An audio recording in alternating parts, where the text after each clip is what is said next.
Un choc émotionnel pendant une réunion peut être reconnu comme un accident du travail. Aujourd'hui, je voudrais vous parler d'un arrêt très important et assez récent, rendu par la Chambre sociale de la Cour de cassation le 19 novembre 2025. Dans cette affaire, il s'agissait d'une salariée qui participait à une réunion professionnelle. Au fil de la réunion, son travail est sévèrement critiqué, ses méthodes de management dénigrées, ses compétences sont remises en question et l'échange est de plus en plus tendu, la réunion devient houleuse. Elle subit un véritable choc psychologique. Elle est ensuite en arrêt maladie successifs, des arrêts maladie simples, mais elle saisit la justice pour faire reconnaître ce choc en accident du travail. La juridiction de première instance la déboute. La cour d'appel aussi, car elle refuse de reconnaître cet accident du travail. Pourquoi ? Parce que la cour d'appel considère que la salariée présentait une fragilité personnelle. Soit. Mais la cour de cassation casse cette décision, elle n'a pas du tout la même analyse. La cour de cassation, elle, affirme un principe très clair. Un choc émotionnel survenu au temps et au lieu du travail peut suffire à caractériser un accident du travail. Pourquoi c'est un arrêt important et que je vous en parle aujourd'hui ? C'est parce que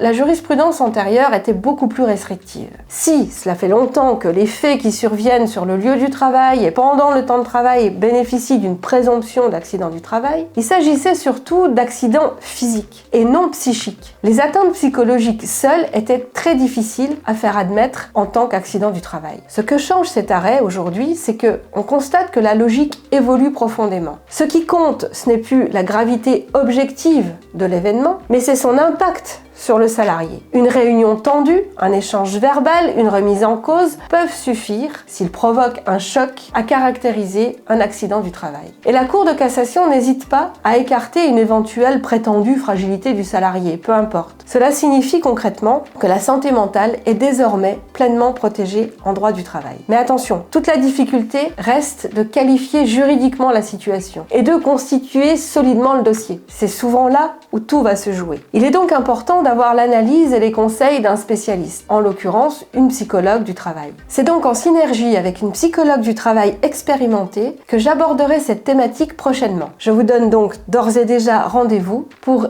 évoquer plus longuement, et cette fois en binôme, ce sujet fort intéressant sous l'angle de nos regards croisés pour plus de pertinence et d'efficacité dans l'accompagnement de nos clients.